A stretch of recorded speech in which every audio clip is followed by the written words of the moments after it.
সামান্য বৃষ্টিতেই ডুবে যাচ্ছে রাজধানীর গুরুত্বপূর্ণ সড়ক। পানি জমে স্থবির হয়ে পড়ছে যান চলাচল। এতে চরম ভোগান্তিতে পড়েছেন নগরবাসী। কেবল ঢাকা দক্ষিণ সিটির 11টি পয়েন্টে এমন জলাবদ্ধতা যেন নিত্যদিনের চিত্র। এসব পয়েন্টে পানি নামতে সময় লাগছে 2 থেকে 5 ঘন্টা পর্যন্ত। বিশেষজ্ঞরা বলছেন, অপরিকল্পিত ড্রেনেজ ব্যবস্থা, নালা নর্দমা দখল এবং নিয়মিত পরিষ্কার না করার কারণেই তৈরি হচ্ছে জলাবদ্ধতা। বৃষ্টি হলেই হাঁটু সমান পানি। এ যেন রাজধানীর নিউ মার্কেট এলাকার পরিচিত দৃশ্য।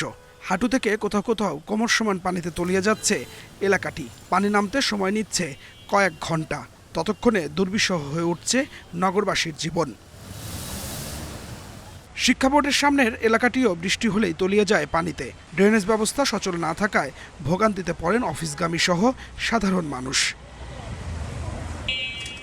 ঢাকা দক্ষিণ সিটির ধানমন্ডি, গ্রিন রোড, কাঁঠালবাগান, পল্টন, মগবাজার, মতিঝিল, ফকিরাপুল, মালিবাগ সহ অন্তত 11টি এলাকায় সামান্য বৃষ্টিতেই তৈরি হচ্ছে জলাবদ্ধতা। বিশেষজ্ঞরা বলছেন, অপরিকল্পিত ড্রেনেজ, দখল এবং নিয়মিত পরিষ্কার না করার কারণেই এমন পরিস্থিতি। নিউ মার্কেট সহ অন্য অনেক এলাকাতে দেখা যাচ্ছে যে সেই পানিটা যে নামবে, নামার জায়গাতে অনেক ধরনের সাথে ড্রেন গুলো কানেকশন নাই।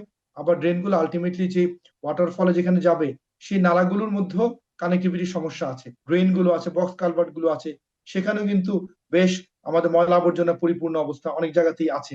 তাহলে এই যে সার্বিক যে প্রস্তুতি ছিল, সেই প্রস্তুতির ঘাটতি ছিল এবং বিগত যে অন্তর্বর্তী সরকারের সময় সেখানে কিন্তু ঢাকঢোল পিটিয়ে কিন্তু সেই অর্থে কাজ বেশি হয়নি।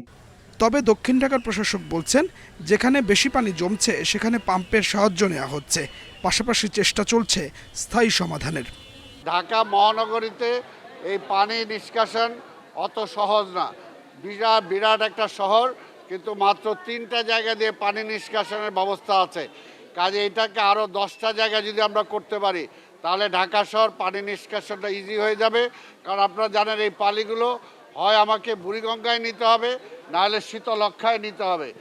নগরবাসীরা বলছেন, সামান্য বৃষ্টিতেই যদি এমন চিত্র হয়, তবে ভারী বর্ষণে পরিস্থিতি কতটা ভয়াবহ হতে পারে তা সহজেই অনুমেয়। Adilur Rahman, independent news, Dhaka.